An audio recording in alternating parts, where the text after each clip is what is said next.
வெண்முரசு. இமைக்கணம் 18. வாசிப்பது சந்தீப். பகுதி 5. விடுதல். நைமிஷாரண்யத்தின் எல்லையை அடைந்த யமன் நின்று திரும்பி நோக்கி நெடுமூச்செறிந்தார். அவரருகே வந்த ஏவலனாகிய திருதண்டன், அரசே, நாம் திரும்புகிறோமா என்றான். யமன், இல்லை, இது இங்கே இப்படி முடியாது என்று எனக்குப் படுகிறது. இன்னும் பல படிகள் உள்ளன இதற்கு என்றார். அதெங்கம் என சொல்லத் தொடங்கிய திருதண்டன் யமனின் தத்தளிக்கும் முகத்தை நோக்கியபின், என்ன எண்ணுகிறீர்கள் என்பது தெளிவாகவில்லை என்றான். யமன், இறுதி வினா ஒன்று உண்டு. அதுவே என் போன்ற தேவர்களுக்குரியது. அதைத்தான் நான் அவரிடம் கேட்க வேண்டும் என்றார். ஆனால் அதை நான் மானுட அறிவு நிலைகளினூடாகவே சென்றடைய முடியும். இப்போது 3 படிகள் மட்டுமே ஏறியிருக்கிறேன் என்றார். திருதண்டன், இன்னும் எத்தனை என்றான். அதை எவ்வண்ணம் அறிவேன் என்று யமன் சொன்னார். ஐயத்துடன், அது முடிவிலாததென்றால் என்று திருதண்டன் கேட்டான். யமன், அவ்வண்ணம் அமைய வழியில்லை. மண்ணில் மானுடரின் இயல்புகளும் திறன்களும் எல்லைக்குட்பட்டவை என்றார். பின்னர் மீசையை நீவியபடி இருள் நிறைந்த காட்டை நோக்கி நின்று அவர் சொன்ன ஒரு வரியே அதற்கும் அடிப்படை. அறிவென்று ஒன்று இங்கிருப்பதே அது அரியற்பாலது என்பதற்கான சான்று என்றார். திருதண்டன், நான் என்ன செய்ய வேண்டும் அரசே என்றான். இன்னொருவர் வேண்டும். இதற்கடுத்த நிலையில் வினாவுடன் கொதித்துக் கொண்டிருக்கும் ஒருவர். அவரை கண்டறிக என்றார் யமன். திருதண்டன் திரும்பி நோக்கு. அவன் நிழல் பெருக்கென காலர்கள் எழுந்தனர். செல்க என்றான் திருதண்டன். அவர்கள் மறைந்து மறுகணம் தோன்றினர். முன்னால் நின்றிருந்த தமோகாலன் என்னும் ஏவலன், அரசே, இளைய யாதவரை எண்ணி கணங்கணமென எரிந்து கொண்டிருப்பவர்களில் முதன்மையானவரை அஸ்தினபுரியின் அரண்மனையில் பார்த்தேன். அவர் பெயர் விதுரர் என்றான். குருகுலத்தின் அமைச்சர். கவி முனிவராகிய கிருஷ்ண துவைபாயன மகாவியாசருக்கு சிவை என்னும் அன்னையில் பிறந்தவர். திருதராஷ்டிரருக்கும் பாண்டவுக்கும் இளையவர் யமன். ஆம், அவரையாகலாம். அறிதலை வாழ்வெனக் கொண்டவர். அறிவு கடந்த ஐயம் அவருக்கே எழும் என்றார். மறுகணம் அவர் விதுரரென்றிருந்தார். நைமிஷாரண்யக் காட்டுக்குள் தொய்ந்த தோள்களும் கூன் விழுந்த உடலுமாக சென்று கொண்டிருந்தார். அது மறுநாள் இரவின் அதே பொழுது. இளைய யாதவர் சற்று முன்னர்தான் அகல்சுடரை அணைத்திருந்தார். வெளியே காலடியோசையைக் கேட்டு அவர் எழுந்து அகலை பொருத்தாமல் சென்று கதவை திறந்தார். முற்றத்தில் மேலாடையை போர்வை போல் உடலைச் சுற்றி அணிந்து குளிருக்கு உடல் குறுக்கி நின்றிருந்த விதுரர் ஒன்றும் சொல்லாமல் கைகூப்பினார். வருக என்றபடி உள்ளே சென்ற இளைய யாதவர் விதுரரிடம் அமரும்படி கை காட்டிவிட்டு சிக்கிமுக்கியை உரசி அகல் சுடரை பொருத்தினார். விதுரர் அமர்ந்து கொண்டு உடலை மேலும் குறுக்கிக் கொண்டார். இளைய யாதவர் அமர்ந்து, நீர் அருந்துகிறீர்களா அமைச்சரே என்றார். ஆம் என்றார் விதுரர். இளைய யாதவர் அளித்த நீரை அருந்தி மேலாடையால் வாயைத் துடைத்துக் கொண்டார். அவருக்கு அப்போதும் மூச்சளித்துக் கொண்டிருந்தது. இளைய யாதவர் புன்னகைத்து, நெடுநாட்கள் உடல் பயிலவில்லை என எண்ணுகிறேன் என்றார். துயில் நீப்பு. காலைகள் அனைத்தும் களைப்பால் வெளிறியிருக்கின்றன. உச்சிப்பொழுதில் மட்டும் சற்று துயில்கிறேன். இரவுகளில் நானறியா இருள் தெய்வங்கள் வந்து சூழ்ந்து கொள்கின்றன என்றார் விதுரர். இளைய யாதவர், ஆம், போர் எழும் நகர்களில் பகலில் ஊக்கமும் இரவில் ஐயமும் பெருகும் என்பார்கள் என்றார். விதுரர் அதற்கு மறுமொழி சொல்லாமல் நிலம் நோக்கிக் கொண்டிருந்தார். இளைய யாதவர் அவரிடம் ஒன்றும் கேட்கவில்லை. விதுரர் தலை தூக்கி, நான் உங்களிடம் எதை கேட்க வந்தேன் என தெரியவில்லை. உண்மையில் உங்களை சந்திக்கும் எந்த எண்ணமும் எனக்கில்லை என்றார். மெய்யாக சொல்ல வேண்டுமென்றால் உங்கள் மேல் கடும் சினமே கொண்டிருந்தேன். இப்போரை மூட்டிவிட்டுச் சென்றது நீங்களே. இளைய யாதவர், நானா என்றார். ஆம், நீங்கள் வந்த 3 தூதுமே போரை மூட்டும் செயல்களே. இளைய யாதவர், என்ன சொல்கிறீர்கள் என்றார். யாதவரே, துரியோதனனும் அவன் அரசத் துணைவரும் உள்ளூர அச்சம் கொண்டிருந்தார்கள்.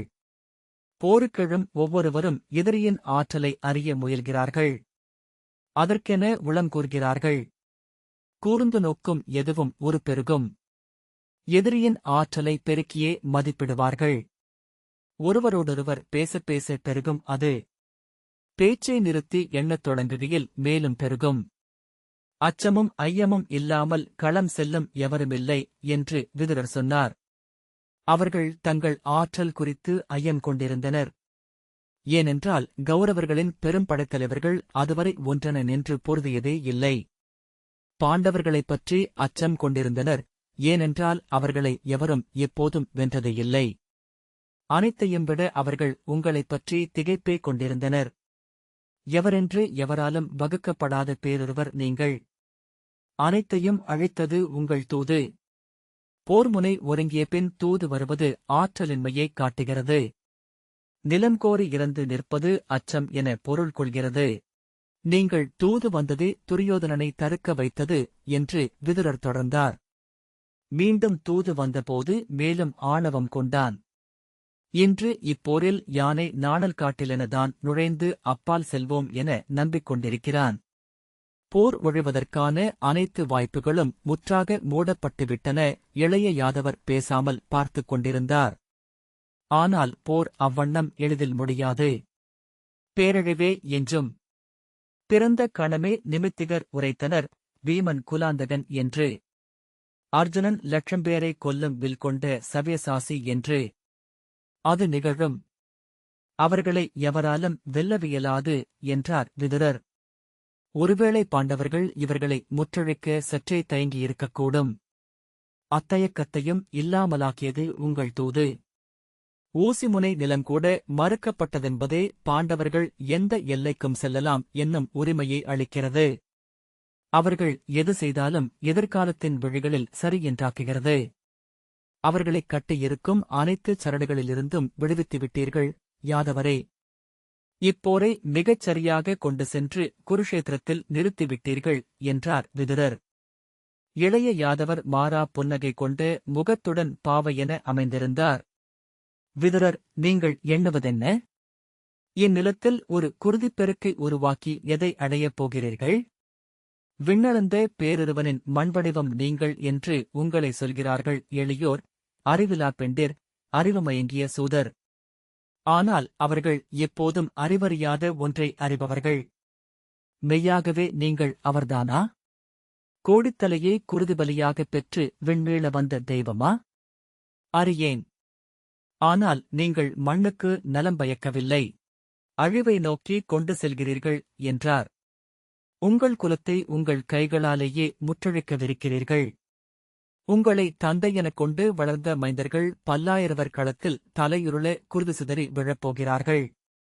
உங்களை தெய்வமென்று கொண்ட பெண்கள் பலர் கைம்பெண்ணாகவிருக்கிறார்கள். யாதவரே, இன்றும் உங்களை வழிபடும் கௌரவ அரசியர் அனைவரையும் பாழ் கொள்ளச் செய்யவிருக்கிறீர்கள். அதனூடாக என்னன்மை நிகழினும் அதனால் என்ன? மூச்சிறைக்க விழிகள் நீர்மை கொள்ள விதுரர் நிறுத்தினார். நான் என் மூத்தவரை சென்று பார்க்க அஞ்சி தவிர்த்துக் கொண்டிருந்தேன். அவர் என்னை அழைக்கவுமில்லை. முதற்சில நாட்கள் அவரைப் பற்றி எண்ணலாகாதென்று ஒழிந்தேன். பின்னர் எண்ணாமலிருக்க இயலாதென்று கண்டேன். சஞ்சயனையும் யுயுத்சுவையும் சென்று கண்டு அவர் எப்படி இருக்கிறார் என்று அறிந்து கொண்டேன். துயர் கொண்டிருக்கிறார், துயிலிழந்திருக்கிறார் என்றனர். அவருடைய மருத்துவரை சென்று கண்டேன். அவர் நாடி பிழை கொண்டிருக்கிறது என்றார். துயிலின் பொருட்டு அளிக்கப்படும் நஞ்சு அவ்விளைவை அளிக்கிறது என உணர்ந்ததாகவும் நஞ்சின்றி துயில வைக்க வழியுண்டா என உசாவிக் கொண்டிருப்பதாகவும் சொன்னார். இப்புவியில் அவரன்றி எவரையும் நான் மெய்யுறவென்று கருதவில்லை என்று உணர்ந்தேன். அவர் மைந்தருக்கு அணுக்கமாக இருப்பதும் அவர்களைக் காக்கப் போரிடுவதும் அந்த அன்பின் பொருட்டே.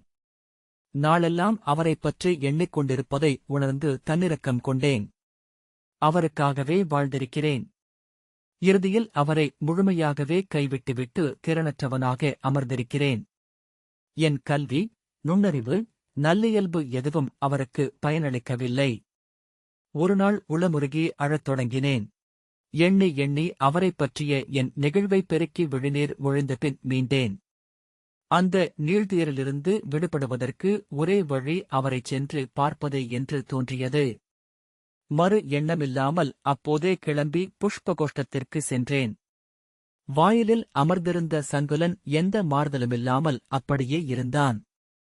அதுவே எனக்கு ஓர் ஏமாற்றத்தை அளித்தது. அரசர் எப்படி இருக்கிறார் என்று கேட்டேன்.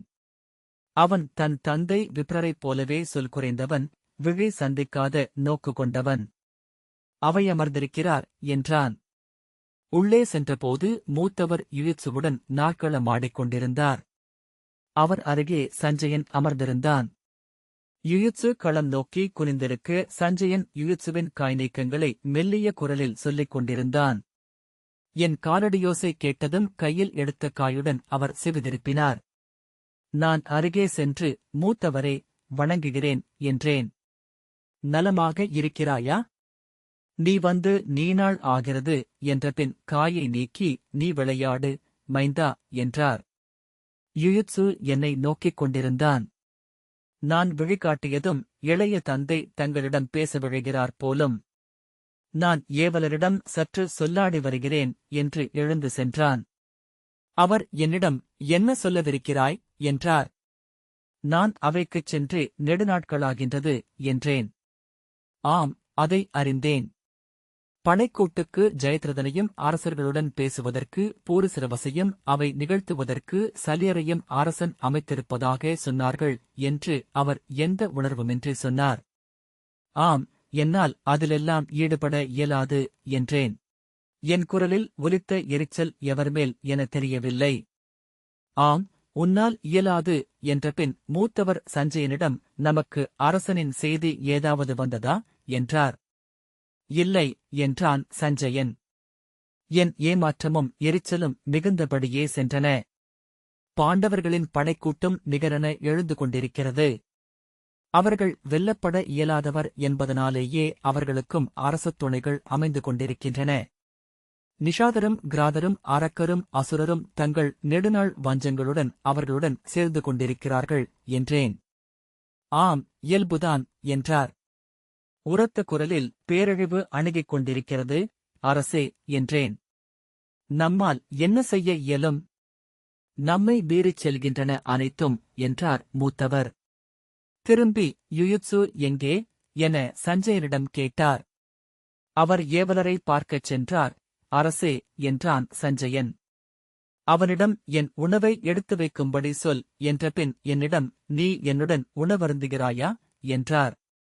நான் நிமித்த நூல்கள் சொன்னவை ஒன்று குறையாமல் எழுந்து அணுகுகின்றன மூத்தவரே என்றேன்.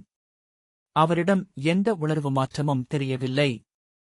நம் அரசர் குருதிச்சரடின் இறுதிப்புள்ளி, நகரையும் குடிகளையும் அழிவுக்குக் கொண்டு செல்லும் கலிவடிவர் என்றனர். அதே நாவால் பீமனை குலாந்தகன் என்றனர் என்றேன். ஒவ்வொரு சொல்லையும் நஞ்சு தீட்டி அம்பு என செலுத்தினேன். நூற்றுவரும் அவர் பெற்ற ஆயிரத்தவரும் களம்படுவர் என்று நம்மிடம் சொன்ன நிமித்திகர் பலர் அவர் ஆம், அவர்கள் சொல்வதே மெய்யென்றிருக்கலாம். நாம் நம்ப விழைவதை நம்புகிறோம் என்றபின் சஞ்சயா, எனக்கு உணவு எடுத்து வைக்கச் சொன்னாயா என்றார். சொல்கிறேன் என்று சஞ்சயன் எழுந்து சென்றான். நானும் அவரும் மட்டும் அணுக்கமாக நின்றிருந்தோம். அவருடைய விழிக்குழிகள் குருதிக்கு மொழிகளாக அசைந்தன. வாய் எதையோ மெல்வது போலவோ தனக்கே சொல்லிக் கொள்வது போலவோ அசைந்தது. அரசே, நம் மைந்தரின் குருதியிலாடி அமையப் போகிறோம். நம் கொடிவழி முற்றழிய பட்டமரமென நின்றிருப்பதே நம் ஊழ் என்றேன். அவர் ஆம், அதுவே இறைவிருப்பம் எனில் அவ்வாறே நிகழ்க என்றபின் சஞ்சயன் வந்தானா என திரும்பினார். யுயுத்சு வந்து தந்தையே, உணவு ஒருங்கியிருக்கிறது என்றான். நாம் முற்றிலும் கைவிடப்பட்டிருக்கிறோம் மூத்தவரே என்றபோது என் குரல் உடைந்தது. நினைவறிந்த நாள் முதல் நான் தவிர்க்க முயன்றது இது. இருளென சூழ்ந்து விட்டிருக்கிறது. அவர் என்னை நோக்கி முகம் திருப்பி ஆம் என்றார். அந்த விழியின்மை எத்தனை அச்சமூட்டுவதென்று அப்போது அறிந்தேன். வழியை மூடிய மொட்டை பெருஞ்சுவர் என என் முன் நின்றது. பாய்ந்து அந்நெஞ்சை பிளக்க வேண்டும் என்று, என் தலையை அதில் அறைந்து பிளக்க வேண்டும் என்று உள்ளம் எழுந்தது. இன்னும் விசையுடன் எதையேனும் சொல்ல விரும்பினேன். மேலும் மேலுமென நஞ்சை நாடினேன். ஆனால் சொல்திரளவில்லை. அந்தத் தத்தளிப்பாலேயே என் விழிகள் நீர் கொண்டன. நம் இறப்பை நாமே காணப்போகிறோம். உயிரிழந்த பின்னரும் ஓடென எஞ்சும் சிப்பிகளாக வாழப்போகிறோம் என்று விம்மி அழுதேன். ஆம், அவ்வாறென்றால் அவ்வாறே. எதுகாரும் அனைத்தையும் அடைந்துவிட்டோம். அழித்தவரின் விளைவு அதுவென்றால் திருப்பி எடுத்துக் கொள்ளட்டும். அடே மூடா, என்ன செய்கிறாய் என்றார் மூத்தவர். சஞ்சயன், இங்கிருக்கிறேன் என்றான். என் கையை பிடி என்று நீட்டினார். அவன் அவர் கையை பற்றியதும் மெல்ல அழைத்துச் செல். சென்ற முறை பீடத்தில் முட்டிக்கொண்டேன் என்றார். சஞ்சயன் நான் ஏதேனும் சொல்ல எஞ்சுகிறதா என என்னை நோக்கினான். நான் இரு கைகளையும் முட்டி சுருட்டி இருக்கினேன். பற்கள் கிட்டித்துக் கொண்டன. நீ துயர்கொள்ளாதே. அனைத்தும் முடிவாகிவிட்டது. நாம் இயற்றுவதற்கொன்றுமில்லை. உன் கடமைகளே செய்து கொண்டிரு. உன் மைந்தர் நலன் பெருக என்றபின் யுயுத்சு எங்கே? அடே மூடா, உணவு உருக்கமாகிவிட்டதா என்றார். யுயுத்சு, ஆம் தந்தையே என்றான். அவர் மெல்ல நடந்து விலகுவதைக் கண்டு நின்றேன். அனைவரும் சென்ற பின்னரும் அங்கேயே நின்றேன். யுயுத்சு திரும்ப வந்து என்னைக் கண்டு விரைந்து அணுகி, ஆணை ஏதேனும் உண்டா தந்தையே என்றான். உண்கிறாரா என்றேன்.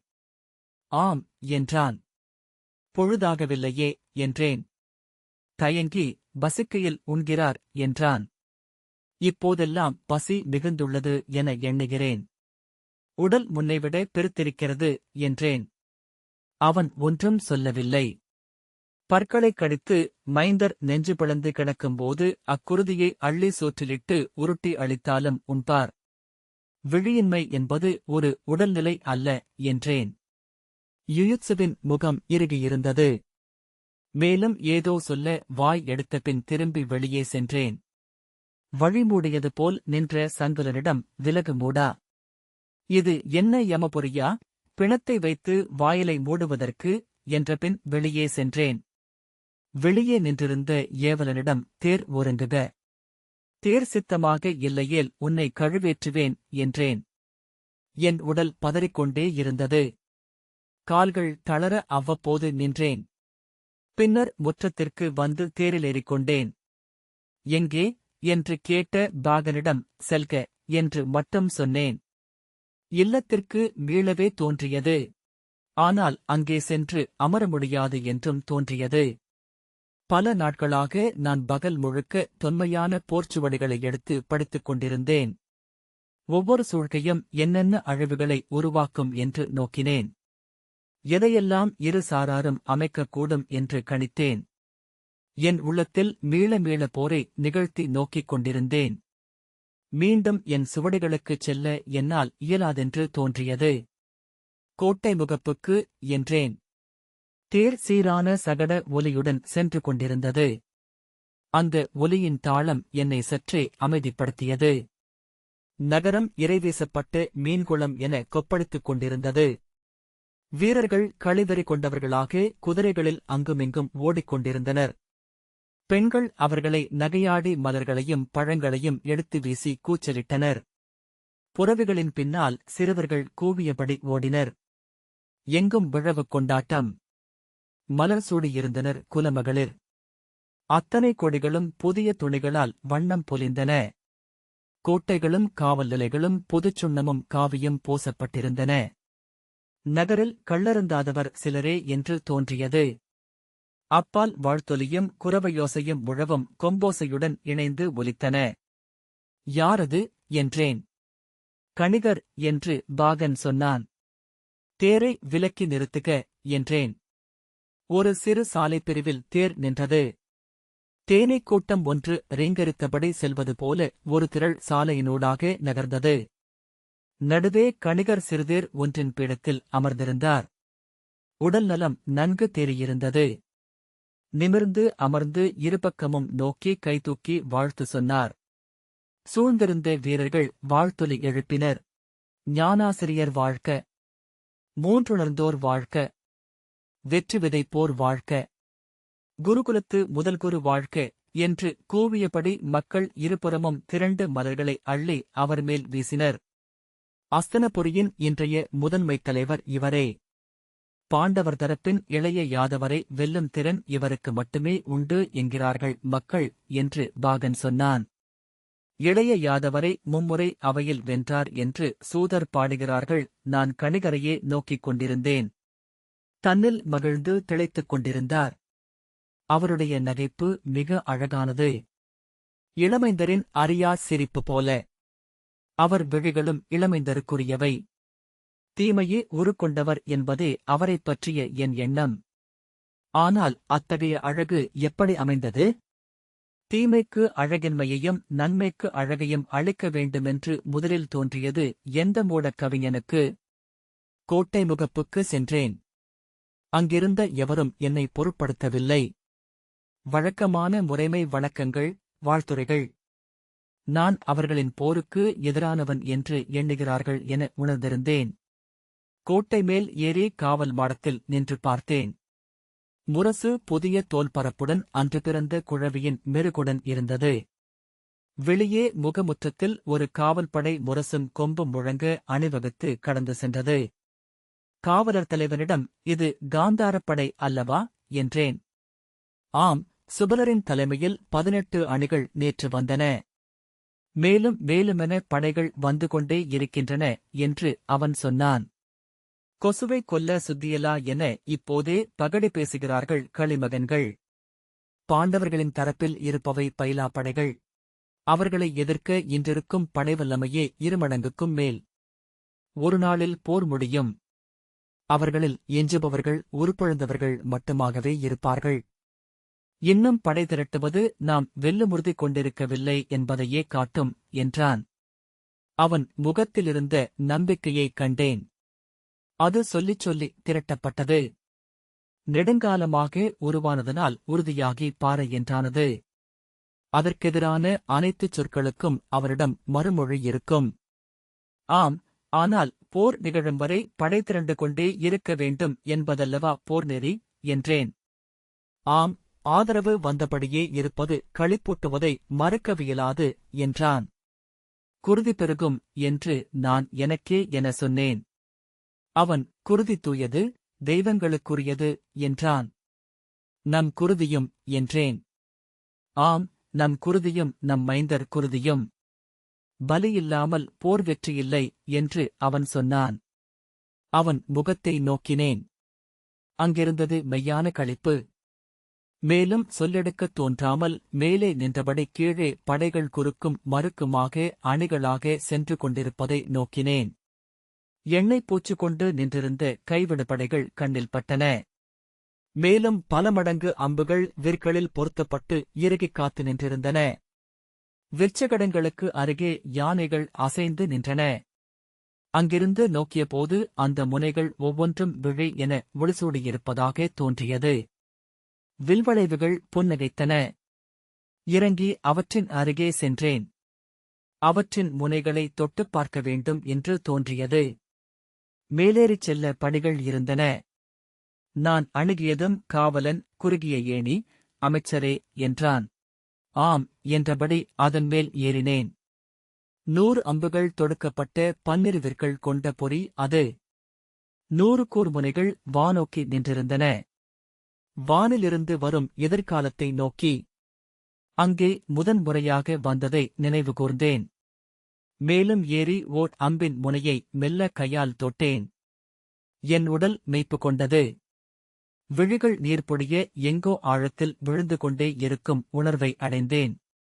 நிமிர்ந்து எதிரே நோக்கினேன். அந்த திசையை இழுத்தால் போதும், கோட்டைக்கு வெளியே 1000 உயிர்கள் மறையும். ஒரு கணத்தில் குருதிப் பெருக்குன்றில் ஆடி மீண்டேன். நெடுங்காலத்திற்கு முன்பு அங்கே வந்து அந்தக் கைவிடுபடைகளைக் கண்டபோது அவை அக்கணமே ஏவப்பட வேண்டுமென என் உள்ளத்தின் ஆழம் விழைந்தது. போரெழுந்தாக வேண்டும் என அன்னையிடம் சென்று சொன்னேன். அதன் நலன்களை விரித்துரைத்தேன். அன்றிருந்த அந்நிலையிலேயே அப்போதுமிருந்ததை உணர்ந்தேன். எதுவும் மாறவில்லை. அந்நகர் காத்திருந்தது. அங்கு வாழ்ந்த ஒவ்வொரு உள்ளமும் காத்திருந்தது. யாதவரே, அன்று நான் என் இல்லத்திற்கு திரும்புகையில் உடலெங்கும் மெல்லிய மிதப்பைக் கொண்டிருந்தேன். இரும்பை கடித்தால் வருவது போன்ற இனிமையான கூச்சம் என் பற்களிலும் எலும்புகளிலும் நிறைந்திருந்தது. தேரிலமர்ந்து இருபுறமும் பெருகி அலையடித்த திரளின் உவகையை நோக்கிய போது நான் ஒவ்வாமை கொள்ளவில்லை.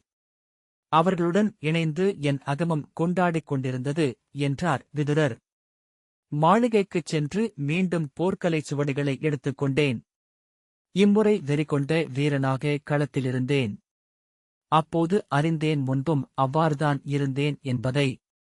அப்போதுதான் உங்களை அணுக்கமாக உணர்ந்தேன். நீங்கள் விழைவதையே நாங்களும் ஆற்றிக் கொண்டிருக்கிறோம் என்றார் விதுரர். ஆகவேதான் உங்களைக் காண வேண்டுமென விழைந்தேன். இந்த வாசிப்பை கேட்டதற்கு நன்றி.